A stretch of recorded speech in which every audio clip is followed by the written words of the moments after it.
Hey everybody, welcome back to the Routine Podcast. Gymnastics Conversations. I'm Chelsea. I'm Chelsea's mom, Diana. And we're back for episode 70. Hi, Mom. Hi, Chelsea. I'm not saying, and we reached 70. Yeah. Woo. Let's give Mom a round of applause, everybody. But I am excited that we've reached 70.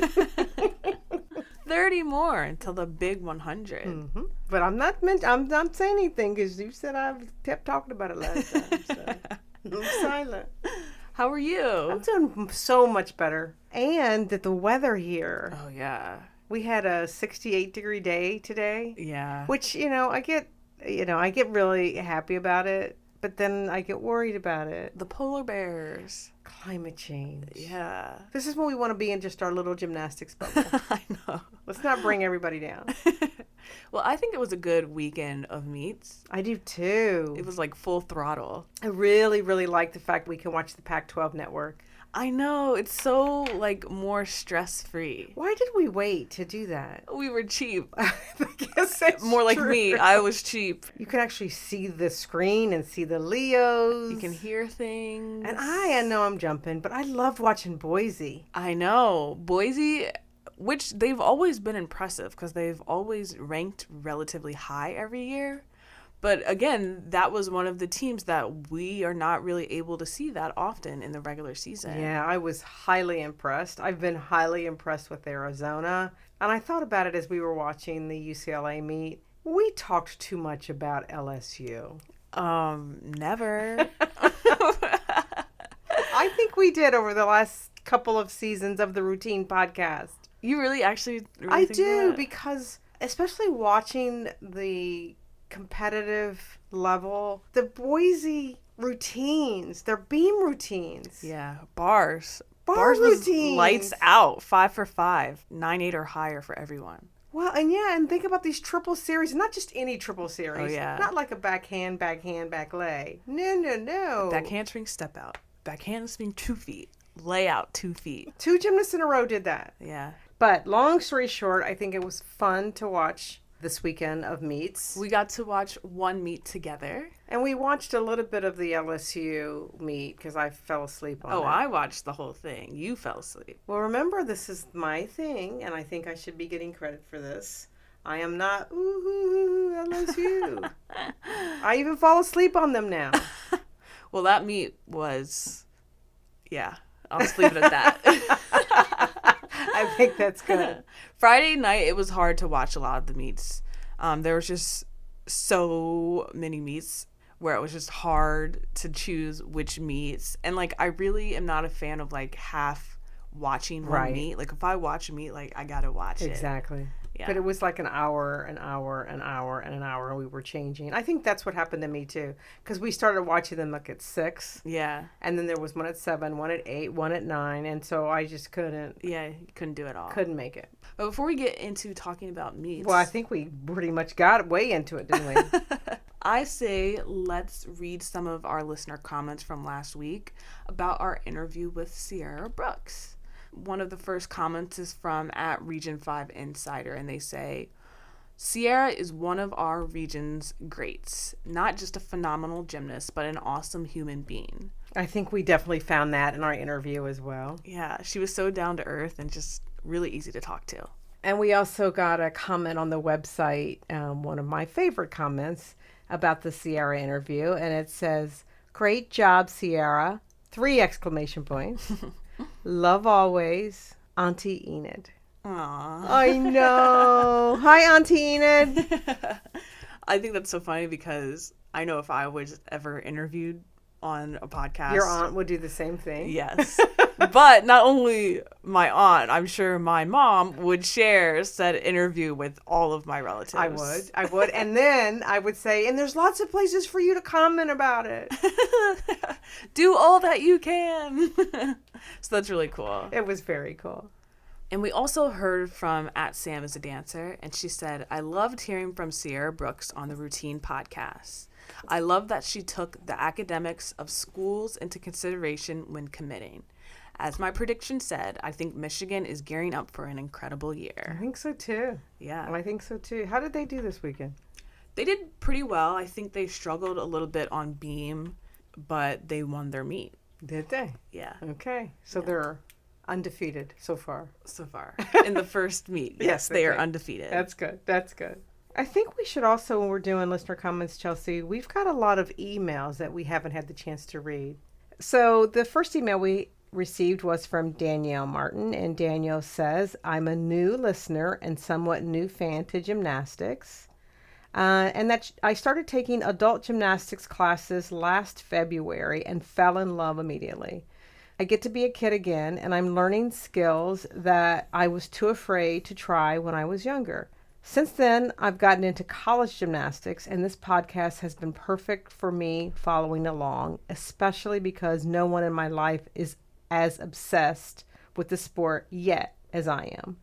I'm hoping to go to the championships in April, but I have a few questions. Do the tickets sell out? And if so, how quickly? Should I buy them right now? Is there any way to know where the seats are before I purchase them? Thank you again for sharing your passion with us. Sorry for such a long message. Best, Danielle. Oh, and there's a PS, so I have to read that part, Chelsea. I have a golden retriever too. His name is Sully. Hi, Sully. Hi, Sully. We need a picture too, by the way, Danielle. I like that name. I do too. Sully. I do too. PPS. I live in Maine now, but I grew up in Missouri too, in the St. Louis area, and I hope they bring this meet back there. I so agree. Right? I actually really liked it at the Chaffetz Arena. I did too. I think it seems bigger in Fort Worth, right? I think everything seems bigger in Texas. Yeah. I think the championships seem bigger in Texas. Hey, before we leave it, can I just tell you? I know, there was a lot of points in that email that we can discuss. Well, the one I'm going to discuss is not the one that you would think that we would discuss, and that is to tell you that when you were in gymnastics, your gym offered an adult gymnastics class. Okay. And I, as an athlete, seriously considered doing it. And how old were you at the time? I was your parent. I was your mother. Yeah, but like, give us an age range. Oh, I had to have been 36-ish. Really? Mm-hmm. That's pretty young. Well, do you want to know why I Like, did I'm it? trying to imagine you now doing adult gymnastics, and I'm just not seeing it. I can tell you why I didn't do it. Why? 2 things happened. What? One was... You've never done gymnastics before. No. Remember, I did gymnastics. You did? Yes, ma'am. I did tap, ballet, and gymnastics. Now, I was not very good at any of the 3, and my sister was better. Yeah. And if she's shorter than me, and she was just better at it than me, and I was not very good. We all have our strengths. Yes, and that was not mine. But Debbie, who was another parent, she did it. Uh-huh. And she would come out and talk about how great it was. Well, then, like, one day she came out and she had a broken finger. Oh, really? She did. So you got scared? I did. I'm like, I don't want to have anything broken right It's now. not that deep. No. I'm not going for the Olympics, so I'm just going to pass on this. That's right. So that was the one. Uh-huh. The second was I envisioned myself in a Leo. But I feel like not a lot of people in adult gymnastics wear a leotard. At least not in today's day and age. Maybe back then, I don't know. But No, it was like me on a beam in a Leo. And it was like, yes. yeah, that's a lot. No. Let's not do this. But it's the same as like a bathing suit. Yeah, let's not do this. All right. Well. But no, you're not like on a beam. Like everybody's looking up at all those things. But you were in your prime. Yeah, no, I wasn't. Mid-30s, Yeah, you know? no, I wasn't. That's funny. So anyways, thank you, Danielle, for that email. We didn't answer any of her questions. Well, you can answer her questions because you're really good at that. Thanks, Mom. About nationals, I would encourage you to buy tickets for nationals sooner rather than later. I don't know if they're going to sell out, but I'm guessing as the day gets closer, it'll be harder to get good seats. No doubt. Yeah. And I know this year they have a general admission ticket that you can get, but they also have a ticket where you can get reserve seating. If you go to the Dickies Arena website, you can purchase tickets there. Another email we got was from Jessica, And she said, "Hi, Chelsea and Diana. I wanted to let you know that I just finished your podcast and I love it. I discovered the first season in time to listen to it during a cross-country move from Salt Lake City to Jacksonville." Can you imagine listening to us as your car is packed and you're like driving across the country? It's a little cringy, to be honest, if I think about it. But, no, I think we'd be great to binge listen to. You definitely kept me awake and laughing during the long drive, and I think also soothed my cats, Princess Leia and Ray, who are devoted gymnastics fans. I love the combination of gymnastics experience and mom's realism. I also think your interviews are great. How nice. I know you're still reading, but how nice. I know. When I started watching NCAA Gym a few years ago, I was disappointed that my alma mater, Virginia Tech, didn't have a team, but now I'm excited to keep up with their club team's progress in the NAIGC. Thanks again for everything you do, and Happy New Year. P.S. Now that I'm in North Florida, I got season tickets to Florida Gymnastics. Please let me know if you're coming to Gainesville. I'd love to say hi in person. The 24th. Dun, dun, dun. We're headed to Gainesville. I know. I hate announcing when we're going somewhere because something is bound to happen, as you all know. So let's just all knock on wood. Knock on wood together. Okay, we're all knocking. But Jessica, we plan to be there on the 24th because they are competing against LSU. Even though neither of us are now LSU fans. We're Florida fans. Nudge, wink, right? No, I'm very excited for that meet. I think it's going to be a lot of fun. But one of the reasons I'm most excited for that meet is because my aunt also lives in Florida, your sister. Yes. And she's going to go to her first collegiate gymnastics meet. And she's actually pretty knowledgeable about gymnastics. Because she was a former gymnast. Exactly. Now that you know that. Yeah. So now, she was probably 7 or 8. Okay, don't knock her accolades. Just because she was better than me at it. But I'm excited for her to go to this meet, and I know she's going to have a lot of fun. I think so too. And Jessica, we'll be on the lookout for you. I'm sure we'll have some sort of plan about letting people know if you actually want to see us. We're assuming that people want to meet us, but I'm sure we'll send tweets out the day of. But anybody else, let us know if you're going to the Florida meet. It'd be really cool to meet you all and just to see how many of our listeners are also going to be there in person. So I love the emails. I think what I find in the emails is that people can give us a lot more information versus the tweet, which is the how many characters. How many characters can you do on the tweets? 140. Yeah, I'm so old school. Send me the email. Send me the voicemail. Yeah, I like both. I think tweets are quick, easy ways to interact with us when we have quick questions, but emails is people can tell us more about themselves. They can tell us a story that they've been going across country with the cats. Right. Yeah. And binge listening to us. Yeah. Oh, I think we got an email from someone in Alaska who said they're a new listener. So it's cool to learn more about our listeners. We're getting a lot of new listeners. We are. So I think it's time to talk about some of the meets that we watched. Again, like I said, there was so many meets this weekend. There's no way we can talk about all of them. But I think we should just mention some of our highlights. I think starting off with the last meet that we watched, which was Boise State at UCLA. I know you had a couple of highlights that you wanted to mention. I was very, very impressed with their beam rotation. Again, not having seen Boise, but having an expectation. Watching, and if I mispronounce the name, I apologize, but Emily Mullenhot and Adriana Pop. Okay, again, so what was her triple series again, Chelsea? It was Adriana, and her triple series was a back handspring step out, a back handspring 2 feet to a layout 2 feet. And she didn't bobble it one iota. No. I mean, it was just beautiful. She's a beautiful beam worker. Yeah. And then Emily, I think not only was she gorgeous on beam, but she was also beautiful on bars as well. Yeah. Her toe point and her lines were really beautiful. I think, generally speaking, the meet, UCLA really feels like a different team to me. Doesn't it? Yeah. We were talking about it while we were watching. It just, the fanfare and the... Yeah.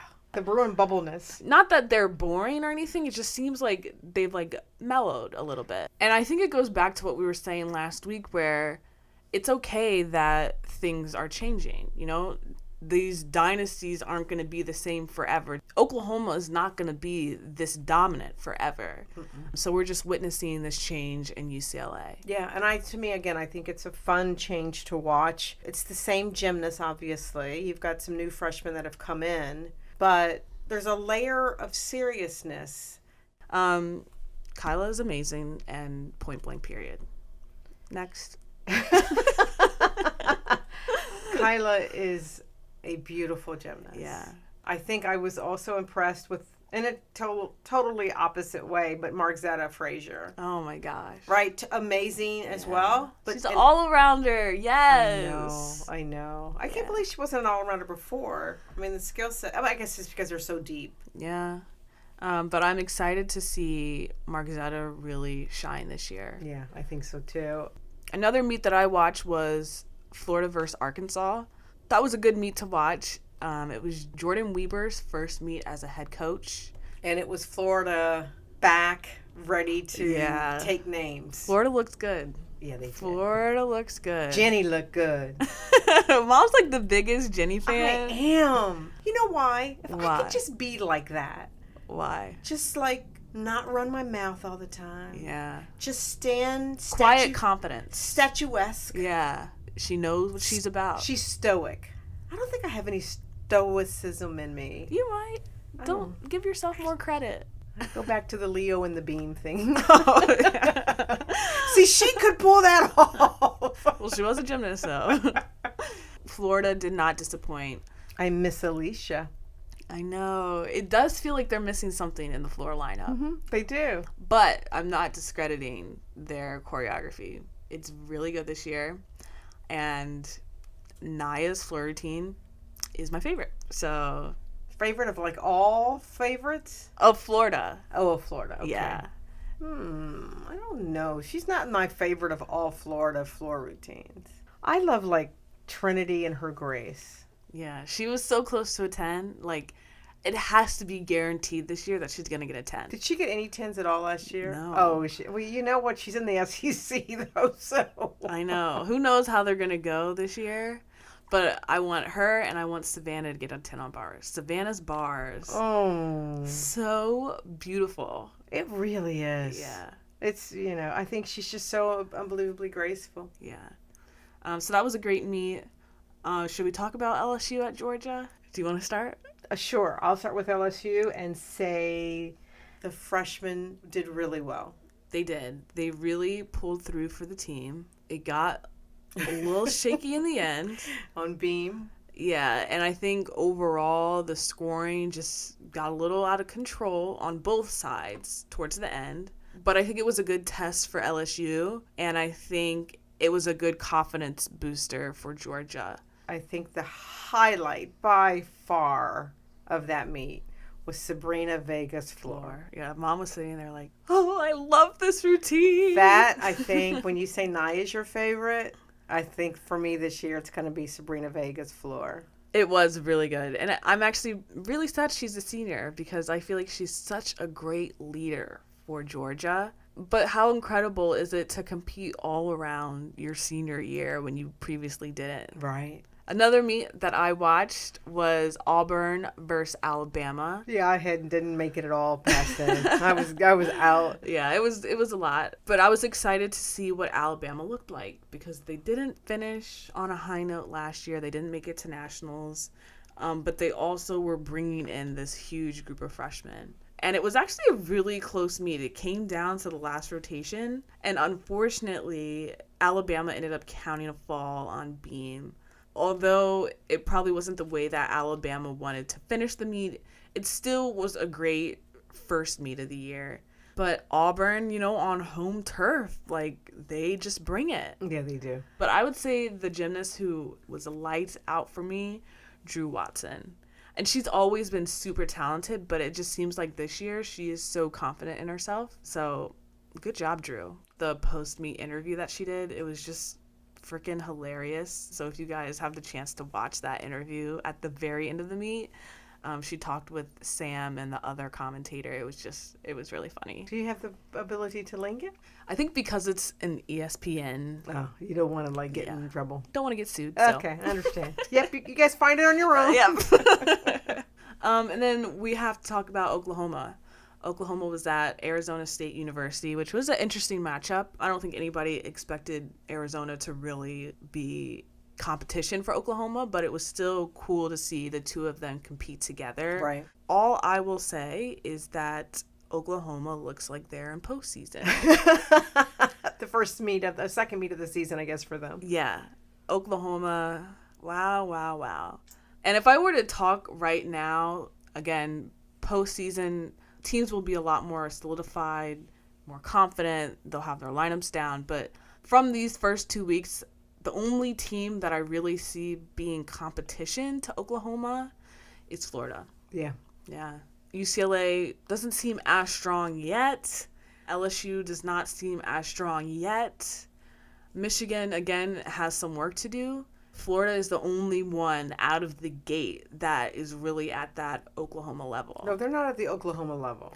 Wow. I mean, it's Oklahoma. Yeah, but Florida looked really good. 4-5-year national championship. Florida looked great. But I think, to your point, no one is at the Oklahoma level. I mean, yeah, I agree with you. But the one that's closest is Florida. Because even like 1.5s, a lot of the teams aren't doing 1.5s. But Florida, I think it was 5 out of the 6 vaults were 10-0 start values. Usually teams work up to that. But I think one of the advantages that Oklahoma has is that there's so much depth and people are fighting for spots, especially for being like, there's so many different gymnasts that they can pick that internal competition is often very healthy for teams, for them to push themselves, especially for a team like Oklahoma where really other teams aren't really making them much of a competition. So internally, they have to have a competition with themselves. Yeah, a competition to be able to compete. Yeah. So that's why I say, yes, Florida doing great. They're not at the Oklahoma level at this point. But it's close. It's close. I think by the time March rolls around, I think it will be a lot closer than it is now. I hope you're right. And maybe UCLA will be there too. Yeah. But I think teams, which UCLA right now is definitely lacking, is you got to have these 10-0 start values. If Oklahoma puts 6 out of 6 vaults that start from a 10. Which they will. Exactly. It's going to be so hard to catch that. It's nearly impossible. Especially when they're all mostly stuck. I know. Like, there's just no way. The other ones that are doing the 1.5s on vault, it's almost like, and we're hoping we're going to make it. Yeah, it's almost not even worth it. We're hoping we're going to stick it. Oklahoma's like, and we can do it, and we can stick it. Yeah. I can do it, you can do it, she can do it, we all can do it. So I think it's beautiful to watch. But I was very happy that Oklahoma was on ESPN2. Often they're not even streamed or broadcasted. So thank you, ESPN, for shedding a little bit of light on the national championship team. Yeah, exactly. And I think that they deserve to be watched. Any team that is as dominant as Oklahoma is. It's so true. It is worth watching. And then the last thing I'll mention from this past weekend is, why didn't Taylor Houchin get a 10-0 on vault? Someone please let me know. Because that Yurchenko 1.5, again, she did this last year at regionals. It was one of the most technically perfect Yurchenko 1.5s I've ever seen. Well, and maybe it's what we've talked about, which we've talked about a lot. Judges in the various conferences judge differently. Yeah, and it's like that leotard bias, which, again, is so annoying to me because judges need to have a blank point of view whenever they're judging. I know that that's easier said than done. I think so too. I think the Gymternet, and myself included, we can be a little bit hard on judges, but at the same time, the judges are kind of what makes the sport the sport, so I think we do need to be hard on them. I know, but to watch somebody do a skill, and for me to see what you saw, and for us to score it the same, I just think we're humans and we're subjective, and so it's more difficult. And I'm going to say now, right? This is like our second episode in this season. I am not going to diss the judges at this stage. It's way too early. I think we need to hold them accountable, but I also don't think we need to bully them. That's right. And we're not. No. Let's go another month in, 6 weeks in. Let's see. Yes. I say let's see how it's going to be at some of these like really big rival meets. That's usually when the judging gets a little questionable. Yeah. All right, I can go for that. Let's wait till we get to some of these home meets that are close teams. Yeah. Okay, yeah. I think so. Yeah. All right, so judges, we're pulling for you. But also give Taylor Houchin a 10. Yeah, I think those are the majority of the meets that we watched. What were some of you all's highlights from this weekend? Were there any routines that were just absolutely incredible? I know Denver and Minnesota had a really great meet as well. Those are two really great teams with a lot of beautiful, technically precise gymnasts. And I heard that meet was judged really fair. So that's always great to hear. So favorite gymnasts, favorite meets, anything that you want to comment from this weekend? We'd love to hear it. And remember that you can read live blogs for a lot of the meets that are happening on the College Gym News website. So if you're ever watching a meet and you're by yourself and you feel lonely, check out College Gym News and their live blog. College Gym News is your one-stop shop for all things college gymnastics. For event coverage, leotard rankings, in-depth features, fantasy gymnastics resources, and more, visit collegegymnews.com. And if you're interested in supporting CGN's expanding coverage, visit collegegymnews.com/donate. College Gym News, all the college gymnastics news you want, all in one place. So that's it for today's episode. There are a lot of great meets that you can watch. Lindenwood, NC State, and North Carolina will be at Kentucky. Denver will be at Arkansas. That should be a really great meet. Auburn will be at LSU. Let's see how this new Auburn team does at LSU. That ought to be a fun meet. I know. I'm already a little bit nervous. For whom? LSU. Because LSU doesn't like to lose at home, so... No, and that may be when we start looking at what the judges are deciding. I know, yeah. Oklahoma will be at Alabama, which should also be a really great meet. Michigan will be at Illinois, which is a Big Ten meet. Illinois has been crushing it as well. They have been. I watched them the other day. They're a fun team to watch as well. And then another Big Ten meet that you can look out for, Iowa will be at the University of Maryland. Is that local? It is. We gonna go? Probably not. Somebody's got a birthday. Not me. Booked and busy. And she's got like every night planned. I know. Friday night, Saturday night. You got to take advantage because it's a holiday this weekend. I'm like, Chelsea, your birthday's coming up. Do you want to do something with the family? First of all, you said let's get breakfast the day after we plan on having a little shindig. And I was just like, oh, first of all, I'm not a morning person anyways. And now you want to have breakfast after a shindig? Like, Mom, that's not it. That's not it. I'm like, honey, let's get together and celebrate. She's like, no. The earliest I can do is 1, and that's still going to be pushing it.